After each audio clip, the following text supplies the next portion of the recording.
Thank you, everyone, for coming. I am thrilled to be introducing Alexi Wright as part of today's lecture series. Alexi is an oncologist and health services researcher at Dana-Farber, where she's won lots of awards both for her research and patient care. You'll probably recognize her from your bibliography if you've done any work on end of life, particularly around the roles of advanced care planning and improving quality of end-of-life experience for patients and their families. So I'm going to turn it over to Alexi so we can maximize our time together.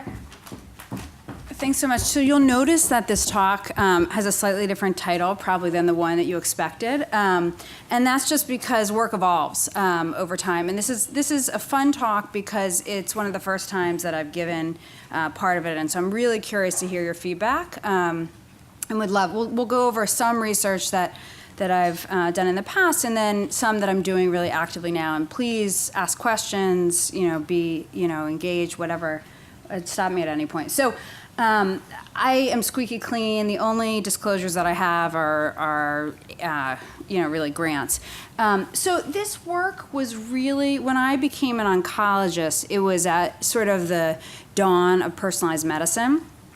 And with the discovery of EGFR mutations in lung cancer, and this idea that we could potentially help people live much, much longer. And a lot of my work was actually first inspired by a patient who I took care of and his wife. And he had an EGFR mutation, was a non-smoker who developed metastatic lung cancer, and felt like he had a world of options available to him until one day it stopped working, and all of a sudden, all those options dissolved. And his wife, when she was bereaved, he was eventually enrolled in hospice, and when I met with his wife afterwards, she said to me, I felt like I went from the Lamborghini of medical care to a pickup truck going down a rutted road when I enrolled in hospice.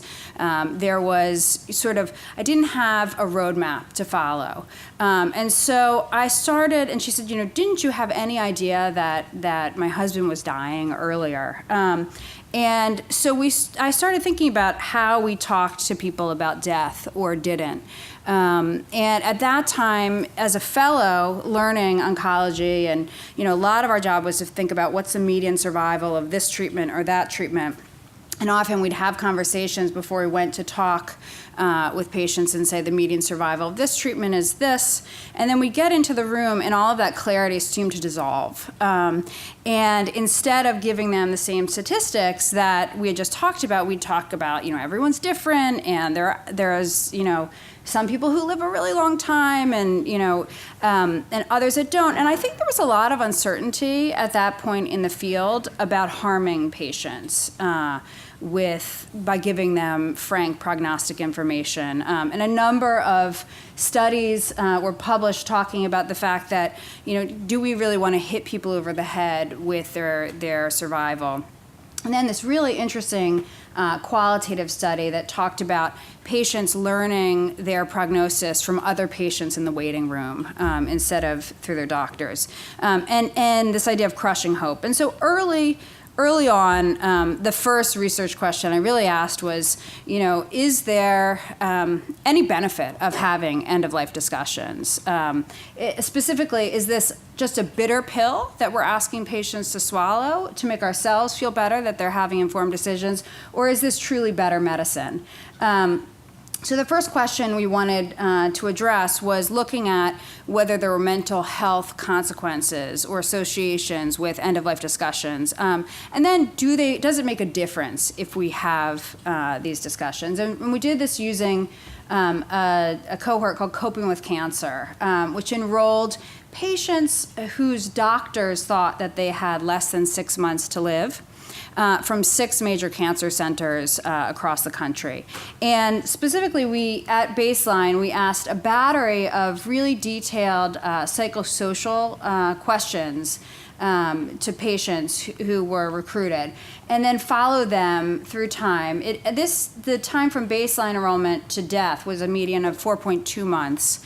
And then we assessed their quality of life and the medical care that they received near death, and then followed their caregivers for about 6 months after death, a median of 6 months, to see what their outcomes looked like. And the first question we really had was this question of harm, and also frequency. How often does this happen? So we found about 38% of people, 132 of the 332, reported having end-of-life discussions. And so about a little more than a third. And we look to see, on the left you see different measures of distress. And the top is structured clinical interviews, so really the gold standard for diagnosing mental health disorders. On the bottom, the McGill psychological subscale that gives you more not qualitative, but not diagnostic criteria for distress. And what we found, just to cut to the chase on the right, is that there were really no differences at all. Patients who reported having end-of-life discussions did not exhibit any clinical disorders from this or any measurable distress or feeling nervous or worried, sad, or terrified.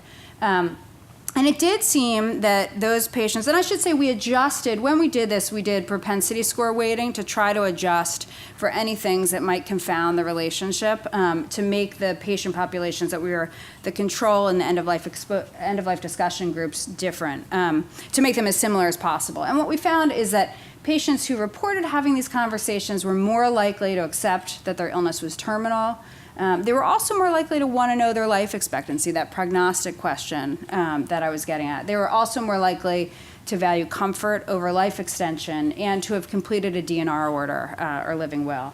The question of how important the living will or durable power of attorney Lauren has addressed, and that may not be, that's definitely not as important, it seems, as completing the DNR order. But they seemed like they had made measurable steps towards doing advanced care planning. And then when we looked at the type of care that they received at the end of life in their last week of life, which is listed on the left, patients who reported having an end-of-life discussion were they had a third lower odds of being admitted to the ICU in the last week of life. They were about a quarter lower odds of, or 3/4 lower odds of being intubated in the last week of life or resuscitated. And they were more likely to enroll in hospice with more than 1 week to live. When we looked at, one of the things that was striking to me was when we looked at the caregiver's health, what we found was patients who received intensive medical care, like in the ICU or died in the hospital, were more likely to report worse self-reported health 6 months later. They were also, and self-reported health has been linked to mortality, so that is, in my mind, a pretty hard outcome. They were also less likely to feel prepared for the death and more likely to meet criteria for major depressive disorder, which suggested to me that the ways that we prepare our patients or don't for the end-of-life period have lasting impacts not only on how they die, but also on how their caregivers live in the months after death. In contrast, patients who received hospice care, their family caregivers seemed to feel a little bit more prepared for death. We didn't see a lot of other major differences, surprisingly. We had expected to. But overall, the better a patient's quality of life near death, the better their caregivers were 6 months later after the death. So again, this sense of that by preparing our patients for death, we have a chance of, not only helping them have a good end-of-life experience, but also their caregivers. And then, we found that patients' quality of death or life near the end of life was the better the quality of life, the lower the cost expenditures. And then finally, we looked at does the number of, is there a dose response here? If patients get more intensive end-of-life care, do their caregivers perceive that to be better or worse quality of life? And it looked like the more aggressive interventions they got, the worse their caregivers felt about their death. Whereas if you look at their time in hospice, they actually felt better. And strikingly here, small numbers, but less than a week didn't seem to be any better than no hospice at all. So we subsequently looked at this in a larger sample, CANCORS, which is a population-based data set that had used patients who were enrolled with incident cancers, so at the time of diagnosis, and then followed them to death. And we looked at how bereaved family members thought about their symptoms, their pain control, breathing, and their quality of care at the end of life. And you can see here, it looks like the trend is that the longer people were enrolled in hospice, the lower the risk was of them having uncontrolled symptoms near death. It was also, they had a better chance of having good pain control. We didn't see any differences with dyspnea or help with breathing, but we also saw improvements in their quality of care from their caregivers' perspectives, and also the likelihood of goal attainment, which is really receiving care that was consistent with their wishes near death. This led us to think some about, does it matter where you die? Because a lot of the quality measures that have been used nationally have measured the type of care that people receive, but not where they die. And we thought that where people die probably had a profound impact, not only on the patients, but also on their loved ones. So we compared patients' quality of life by whether, near death, by whether they were receiving hospice or died at home without hospice, but maybe had family around, compared with the hospital or ICU. And you can see in general, and it's not terribly surprising, people who died at home with hospice or home in general had better quality of life compared with those, and more physical comfort compared, and less psychological distress compared with those that died in the hospital or an intensive care unit. Similar to what I reported earlier, we looked at the effects on the caregivers and found that patients who died in the intensive care unit, their caregivers were more likely to meet psychological criteria for post-traumatic stress disorder 6 months after the death. And among patients who died in the hospital, their caregivers were more likely to have prolonged grief disorder compared with those who died at home, either with or without hospice. So terminal hospitalizations, really dying in the hospital instead of home, seem to also increase the likelihood that caregivers have a difficult bereavement course. So this early work had some strengths. It was a prospective cohort of really dying patients identified by their doctors as dying. We had really comprehensive psychosocial data. And we're able to show in a propensity-weighted sample that end-of-life discussions were associated with less aggressive medical care, better quality of life, lower cost, and improved bereavement. But there were limitations. It was a study that was conducted at just 6 cancer centers. We didn't know how this generalized to a population level. Some questions about residual confounding despite our propensity weighting. And we really felt like we couldn't isolate what matters to patients and family necessarily in these aggressive care control indicators. And so I mentioned the National Quality Forum has defined, largely adopting work from Craig Earl. Do people know Craig Earl here? Yeah, his work. So he's now in Canada, but he did some really early work trying to get at how to define aggressive end-of-life care through claims. And in retrospect, it's amazing how this started, because it started really with a literature review, 3 small focus groups with patients and bereaved caregivers and an expert panel. And they looked for definitions of what would be aggressive care and then took the top decile or bottom decile in claims data to match those quality indicators. So it's really these claims, these measures of good quality death originate from about 24 people's definitions of this that then got operationalized to claims and have subsequently been endorsed by COPE, which is the ASCO group's Quality Oncology Practice Initiative, and also the National Quality Forum. And as I said, they were developed empirically. So at that point, about 10% of people were getting chemotherapy within the last 14 days of life, and 10% were receiving a new chemotherapy within the last month. More than one emergency department visit in the last month was considered aggressive end-of-life care. And you can see the rest, the hospitalizations, ICU admissions, terminal hospitalizations, or late hospice enrollments. And so we took those measures using CANCORS, this data set that I mentioned earlier, that was a national prospective observational population-based cohort that enrolled patients that had newly diagnosed lung cancer and colorectal cancer. So here we weren't depending upon doctors' assessments.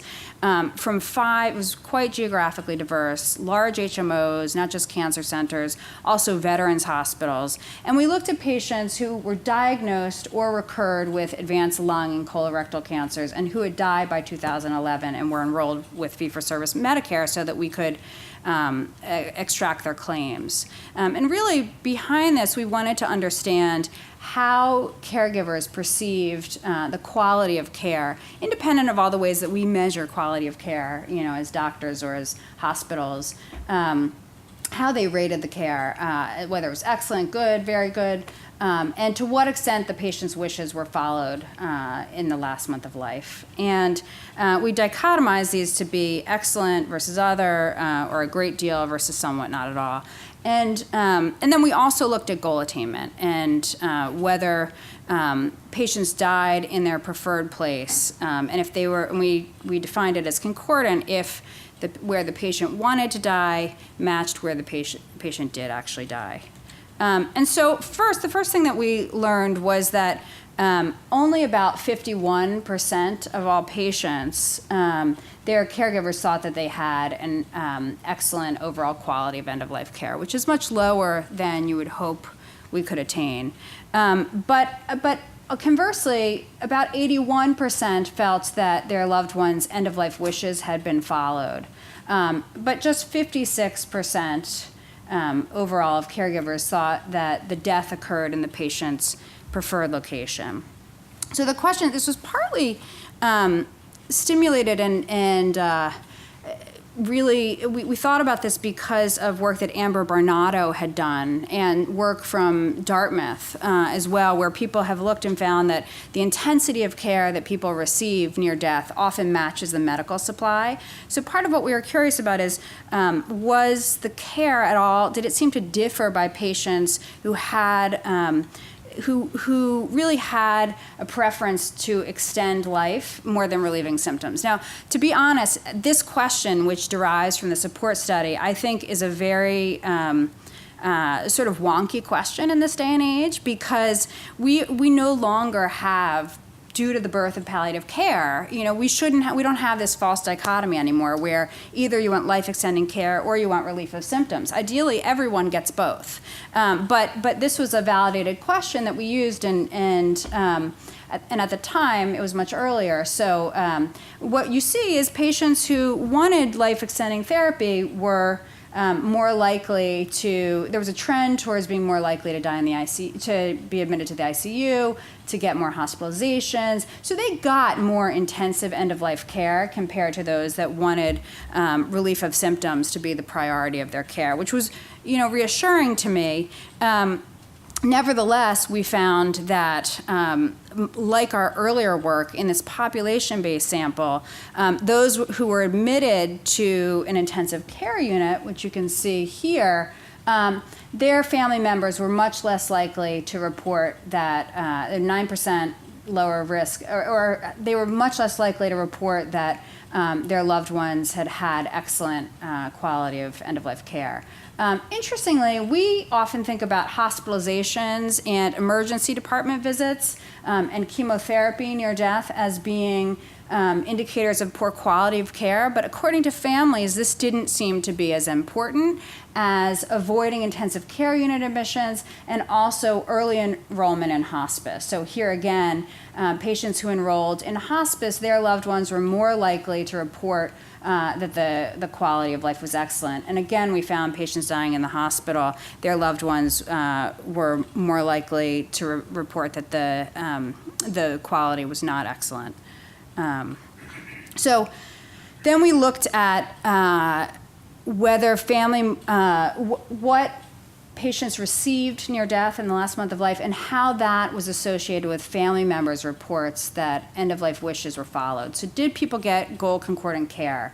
And again, we had expected that chemotherapy would have a negative impact on that, but we didn't find any association, probably in part because it was given only 6% of the time. We've made major strides, I don't know if you can say 10% to 6% is a major stride, but we're definitely decreasing the delivery of chemotherapy close to death. But we did find that those who received hospice were more likely, their family members were more likely to report that the patient's wishes were followed and more likely to die in their preferred place. Now, one of the things that always troubled me about this is obviously if someone has uncontrolled symptoms, that may prompt them to be hospitalized. And so this may be, you can't really, and maybe the hospital is the best place to die for that patient. And so we added symptom intensity and symptom burden to the models to try to see, did that change anything, because that may prompt an end-of-life hospitalization, and we didn't see any differences. We also tried to look at, is excellent the ultimate measure? Could we get, if we change things to very good, would our outcomes change? And then we also looked at surrogate ratings by lung cancer compared with colorectal cancer because the experience of different diseases may differ. And there we found that actually chemotherapy, giving chemotherapy close to death did make it, patients' caregivers were less likely to report a high quality of end-of-life experience when they received chemotherapy. But essentially they were very, very similar, our results, and we didn't see as much difference by disease as we had expected. So between these studies and several others, we concluded that earlier hospice enrollments and avoidance of terminal hospitalizations are important, and probably more important than focusing on avoiding ED and multiple ED visits near death, although that feels qualitatively like a bad outcome, and chemotherapy near death. We really didn't detect a difference in those. And we concluded in the end that we really needed to develop a multifaceted approach to deliver more preference-sensitive care. And I think that at that point in my career, I started to think, okay, so I've studied this at, in individual cancer centers, I've studied this at population levels, but what can we do to actually change this? And began to do some work in interventions. And this was prompted also by Jennifer Temmel's work, which I'm sure people here are familiar with, showing that early concurrent palliative care given to patients with metastatic lung cancer improves quality of life and survival. One of the things that has troubled me about this is trying to figure out what is the mechanism. Is it better symptom management? 100%. Is it earlier end-of-life discussions? I think that's a reasonable thing too. Or could it be less chemotherapy? And strikingly, some of the Joe Greer went back and did a retrospective analysis of that trial, and actually found that patients who stopped chemotherapy within 2 months of life, the time seemed to match up with the discontinuation of chemotherapy. So I think some of it is the institution of much more attentive symptom-based care, and some is also the withdrawal of chemotherapy. One of the dilemmas that I face as an oncologist, and maybe some of the people in the audience do too, is I think we have all adopted palliative care as a standard of care. But for diseases that are different from lung cancer, the question becomes, given we only have X number, and at this time a fairly small number of palliative care trained, specialty trained physicians, when do we institute palliative care for patients who have more chronic cancers? And so here, and what I found over time, particularly I treat GYN cancers, patients with ovarian cancer, where the median survival with advanced disease is 6 years. And so here on the left, does anyone know who this is on the left? So this is a guy, Stuart Scott, who is an ESPN sportscaster. And he, this picture was taken about 6 months before he died.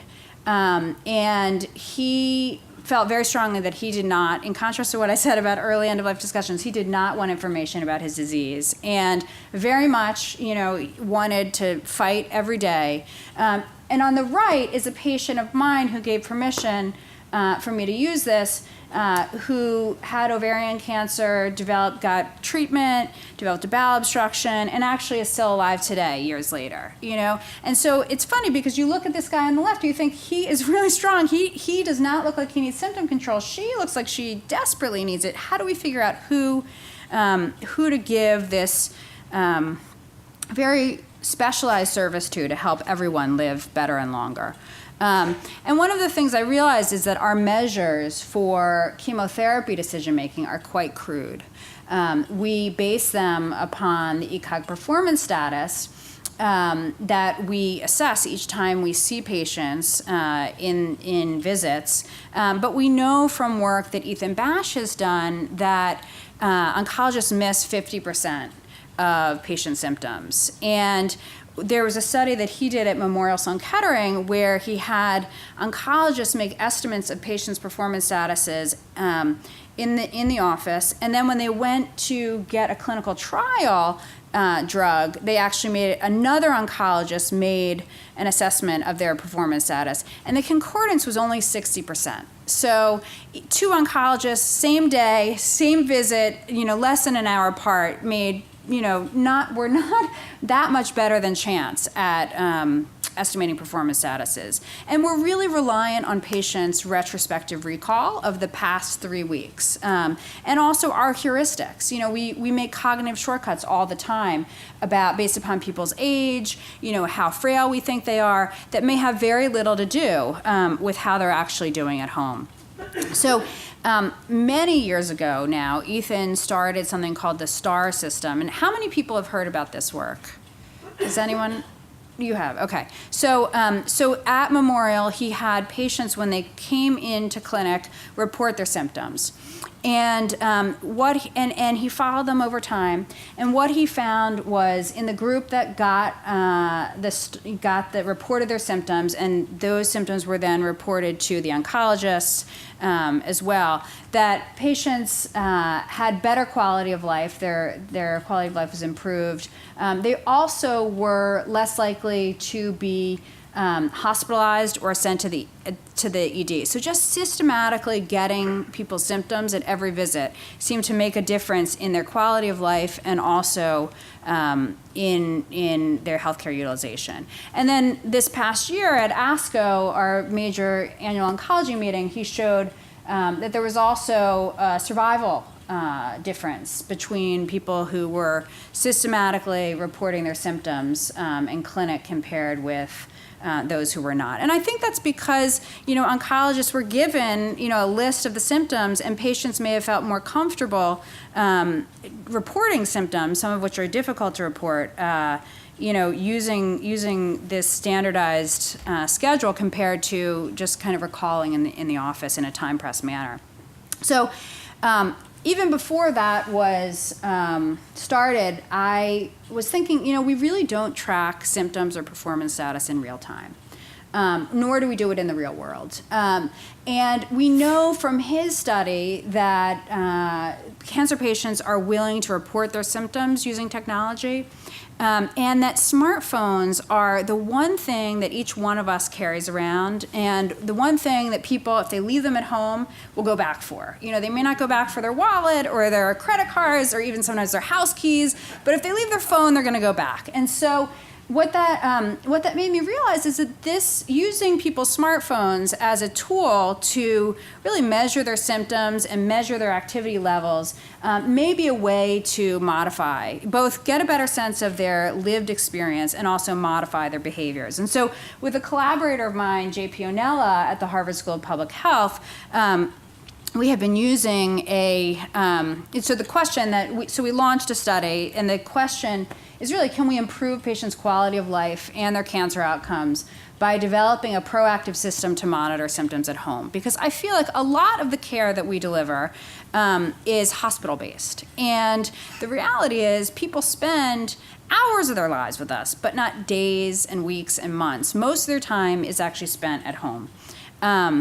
Or living their life, and as it should be. We should be able to bring care to them. And so eventually our endpoints, in the work that I'm going to show today, which is results from our pilot study, really the endpoints were, feasibility, acceptability, perceived efficacy. But our ultimate endpoints are really going to be symptoms, quality of life, hospitalizations, and survival. And so here you can see what the app looks like on a phone. On an iPhone, it's the BWE app, and we developed a system to send questions using the patient-reported outcomes, CTCAE, which is very similar to the toxicity measures that oncologists use when making chemotherapy decision-making, but it's been validated among cancer patients.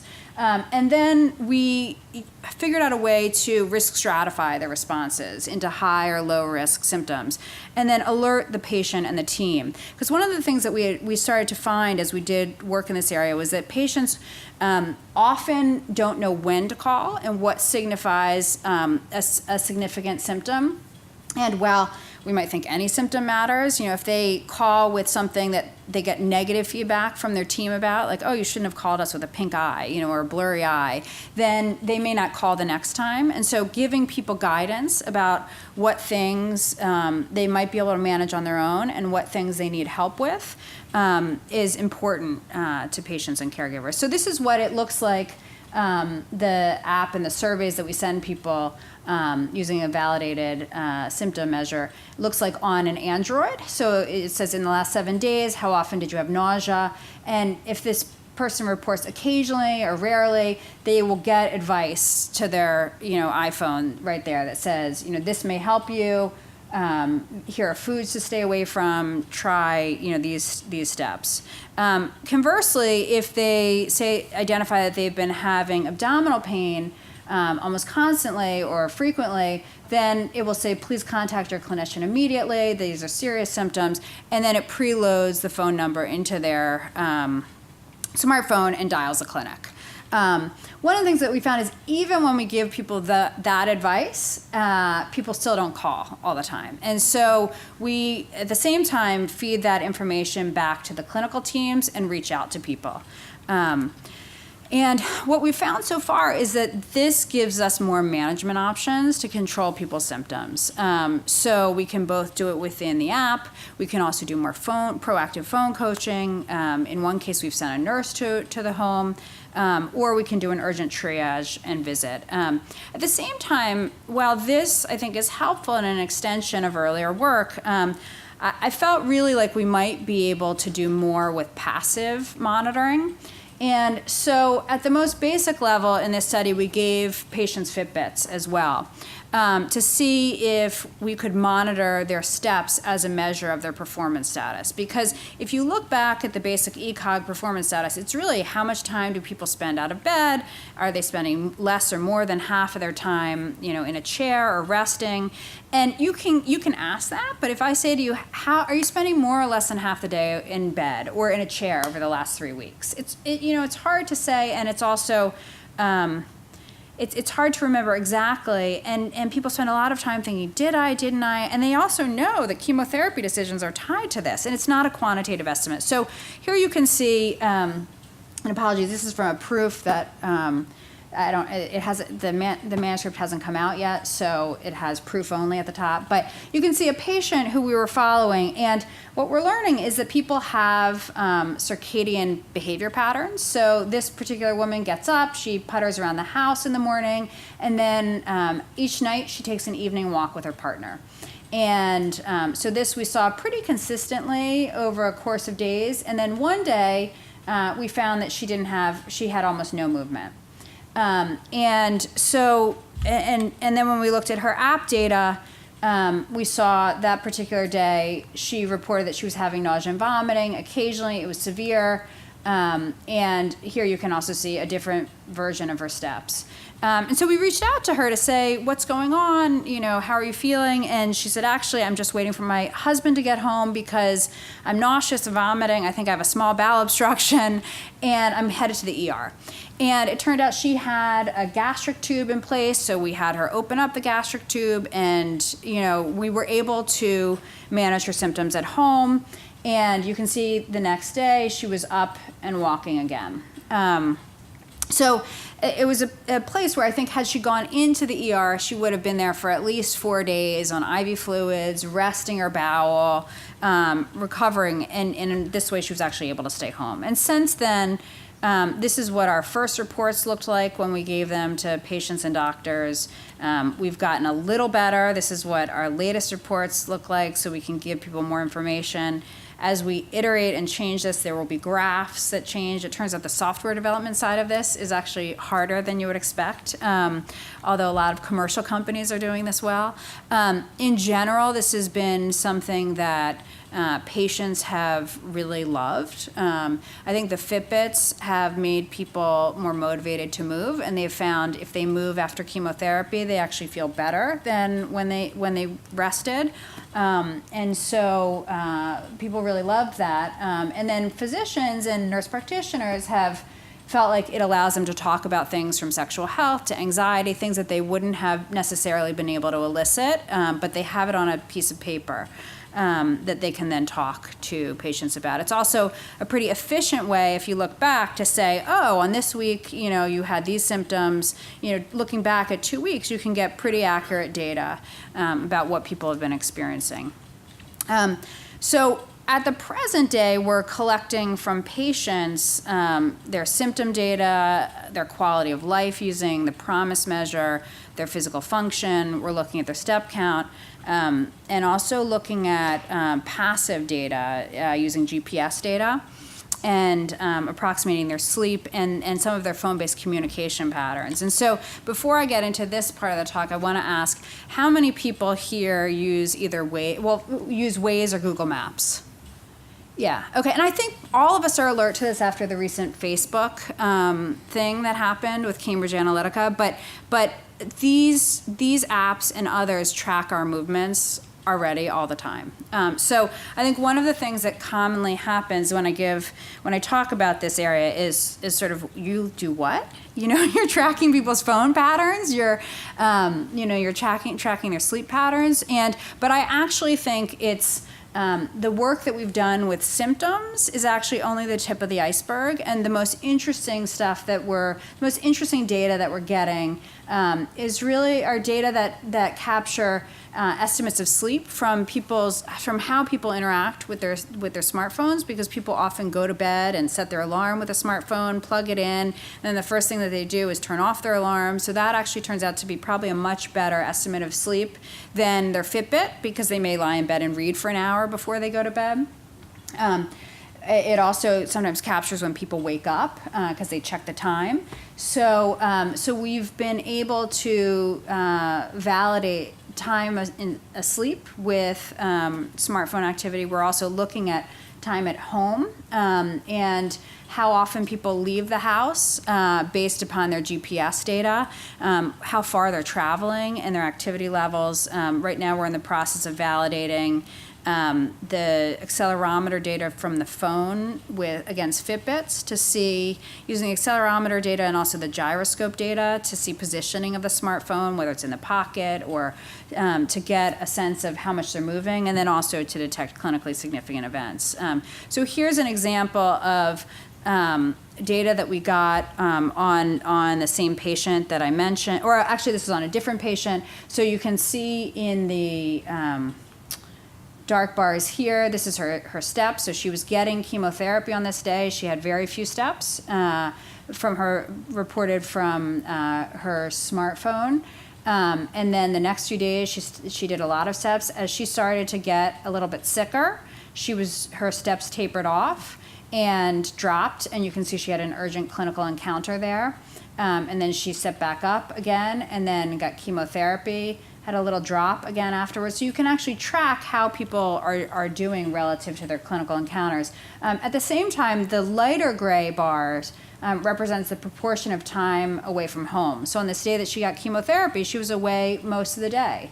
But the following days, she left her house very little. And I think this is another way to think about mobility patterns and how active people are, how engaged in their world outside of their home as a measure of performance status. So at this point, the place where we are now is we're now doing a 4-arm randomized trial where we're giving people the Fitbit plus the Active app, trying to isolate what are the really important components of this intervention. And because some patients found it very motivating to use a Fitbit, and then other patients, 25 patients are just getting the Active app itself. 25 are getting the Fitbit and the passive app, and then there's a control group that just has the passive app. But all the people in all arms have the passive app. And then because we recognize that not everyone is married to their smartphone and wearing it at all times, and some people may plug it in and walk away, we're trying to encourage some people, half the group, to wear a smartphone and the other half not to. We're not intervening at all, just to see, do we see any differences in their data.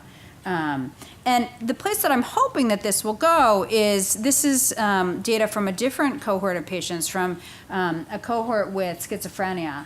And what you can see is using this same research platform and measures of mobility and sociability and self-reported clinical outcomes, there's a way to detect anomalies in behavior patterns that precede hospitalizations. And for schizophrenics, this is really important because these actually signified clinical relapse.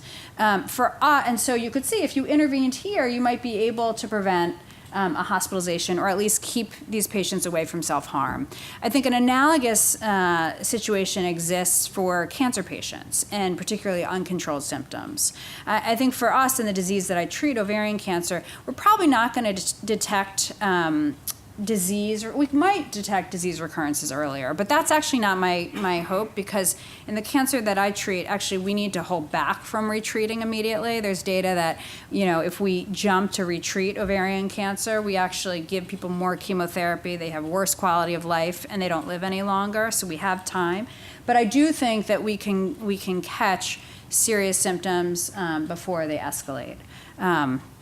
So you can see I've had, two very different portions of my life. Some doing really observational data work, trying to get a big picture of the scope of where we need to narrow in, and then more recently interventions. There's other interventions that I'm doing around home-based care, but I want to acknowledge, I'll probably stop here, see if there are questions, and also acknowledge that there's a team of people who I work with to do this work.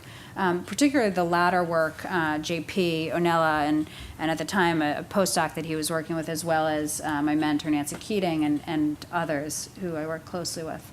And then another big group of people who I've worked with in earlier work. So let me stop there and just see, are there questions that people have?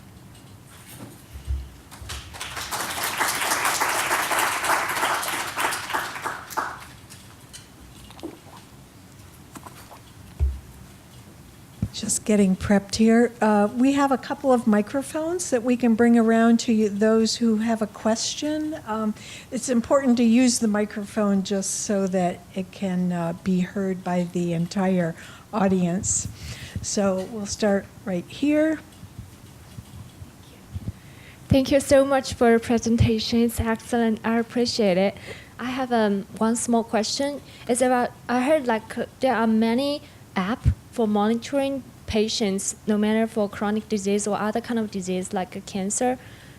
How do you think about the generalizability of these things? Because I noticed that although this is just a simple surveillance of patient, but it requires the whole team, the medical care team behind the app. So I just want to learn from you, like, how do you think about the generalizability, especially if it's in a resource-limited setting? Right, I think that's so great question, many layers to that question. I think the first is, the question of there's many medical apps, which itself brings up, questions. I think part of the reason that I'm more interested in the passive data of this app compared with the active data is because if you look at people's adherence to things like Fitbits or to apps, they're very, very low. So people buy Fitbits, and only about 3% of the population is actually using them regularly now. Apple, does it get better than Apple in terms of software design? They launched a huge asthma study, and it was like 7 million people downloaded their app, but in the end, 6 months later, only 60 people were using it. The question is, so you can either go at that one of two ways. One way is you can say, like, I'm going to make the most engaging patient-facing app in the world, and try to keep people engaged. And there are a number of apps doing that with behavioral economics. Using like watering your plant to encourage people to eat, to drink more water, different, fitness apps. I guess from my perspective, I'm probably not going to make a more engaging app than Apple. I'm pretty convinced of that fact. But I think one of the problems that we have in large clinical trials and in cancer care in general is that increasingly, people are not willing to report quality of life data, or they're only partially recorded. And so I think if we can design an app that asks very little of the respondent and actually just sits on their phone as a safety measure without, annoying them every day with questions, then we actually have a chance of, and can absorb passive data that might help them. Then I think we have a chance of scaling this. This particular app, the platform, is open source. And so it's something that can be used by, anyone.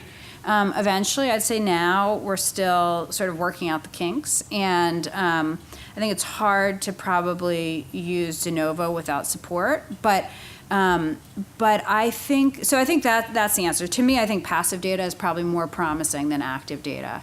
The other, and I think that goes for resource limited settings too. So this particular app can download all the data over Wi-Fi connection, and so that's ideal if you're working in an area where there are Wi-Fi towers. It can also download over data using people's data. And then you just have to think very carefully about what data elements you're sampling and how much, so that you don't actually end up costing people a lot of money using too much of their data plan. So the other thing that we're doing in addition to that 100-person study is we're actually going to pilot this in NCORP sites, so National Community Oncology sites. We're going to do a study, use this in New Mexico, in a really rural population where many people don't have running water, and then in the Dakotas, and then in North Carolina. We're just going to try to see how patients interact with this in different settings. Now that doesn't really address the low income, in other countries. So far, it's really only been used in the U.S. and Europe. But I can definitely envision a time that this could be used internationally because it's open source. And there are ways to configure it so that it uses very little data or downloads all through Wi-Fi. One of the things that we found about the Wi-Fi is not everyone connects to Wi-Fi that often. And so when we relied exclusively on Wi-Fi for downloading, doing active data monitoring of people's symptoms was infeasible, because we would get reports that people were having serious symptoms, 4 days later. And so they still got the feedback to contact their clinician, but if they didn't contact the clinician, we didn't get that feedback. So we're moving to use people's data plans. But I think your point about, there's a million apps, out there. Why would one do this? Because it's hard. And could it be done better by someone else? Is a constant threat. And is the technology changing quickly? But also, how do we make sure that this scales widely? And I think in my mind, it's about open source data. It's about using something that's very low burden on the participant, and is helpful. So, yeah. Thank you for a nice presentation. I'm just wondering, do you have experience with these drug ads that are on television for prolonging life with lung cancer, for instance, affecting expectations of patients, that are coming in and having to make decisions about whether they're going to, eventually enter a hospice program or what, with regard to expectations for their disease?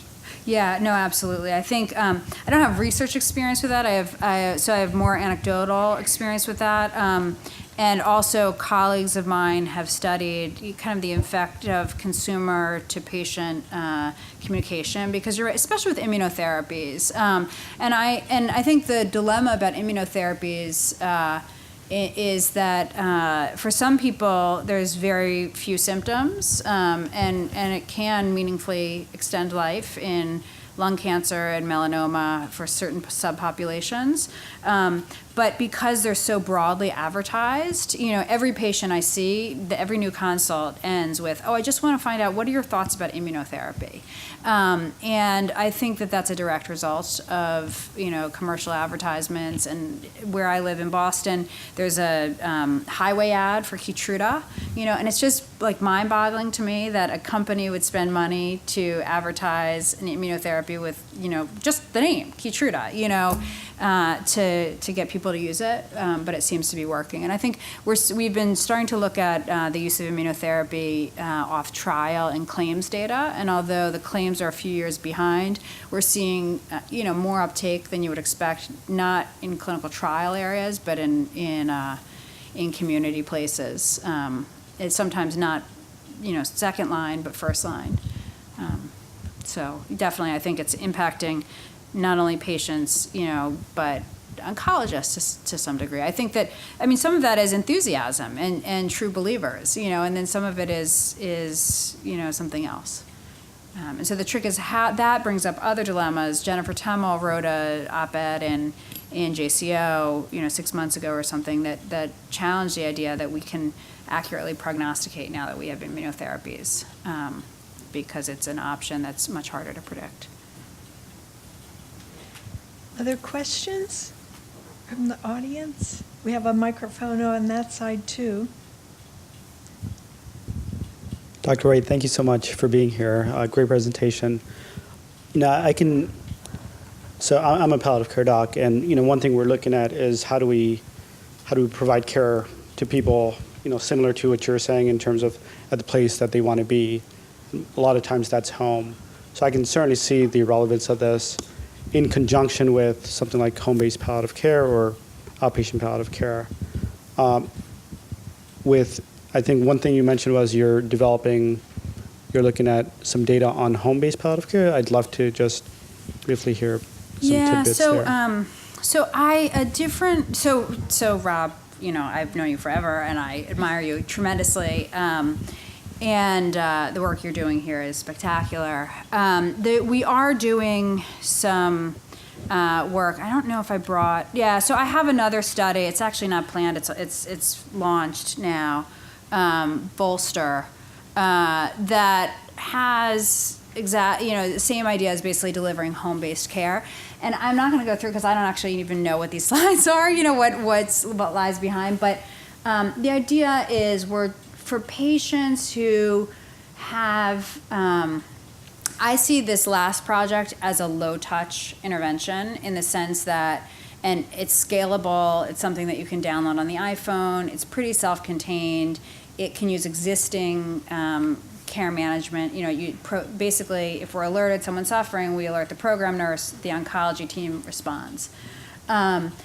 But I think there's a different group of people, particularly as a GYN oncologist, who really suffer kind of repeated hospitalizations. I'm thinking about patients who have peritoneal carcinomatosis and have bowel obstructions. And these patients, I think, need something very different. And so what we have done for this group of patients is we developed what we think of as a scalable palliative care model that has a combination of symptom management that builds on the app that I included. But also we did patient-centered videos of patients and caregivers talking about how they manage medical skills at home. Because I think we ask people, a lot of the care has shifted. What used to be, visiting nurses would provide or hospice would provide, now caregivers are providing. And so so for patients who have gastric tubes, we've videotaped patients and their caregivers, really showing patients how to manage that. We also Pleurex catheters, other things, how to manage symptoms, and then we've also given them a toolkit. And so we have a telehealth-based nurse care management intervention that's much more high touch for patients who have recently been hospitalized.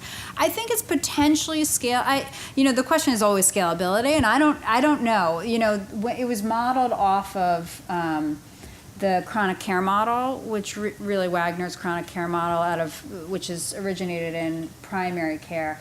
The hope is that we can develop, a really modularized, intervention that we then can deliver remotely for patients. A lot of these people, I think, would benefit from home visits, and we'd probably partner with home-based palliative care physicians if we can find them. The problem is we can't find enough, and we can't even get at the Farber. We have a growing outpatient palliative care population, but most palliative care has traditionally been delivered inpatient.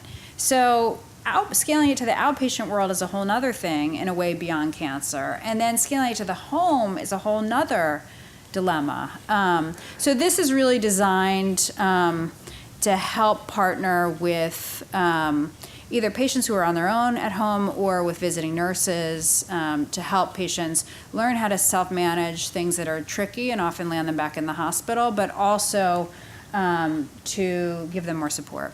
Really, patients with very high symptom burdens. Yeah. So, Alexi, maybe just my last question. Yes, please. So, having to do with clinical trials and Yeah. people participating in trials and being motivated either toward aggressive treatment or toward palliative care because of their attitudes about clinical trials. Do you have any insights into that?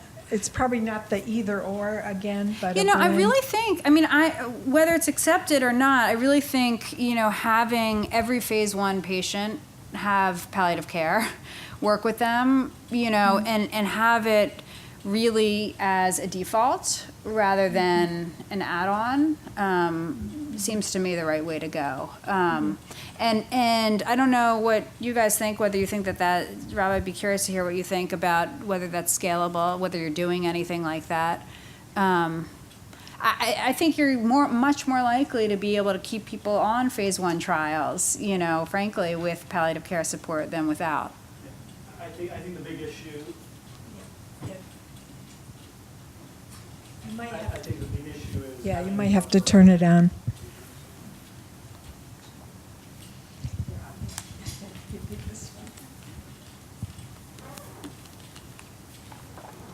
Thank you.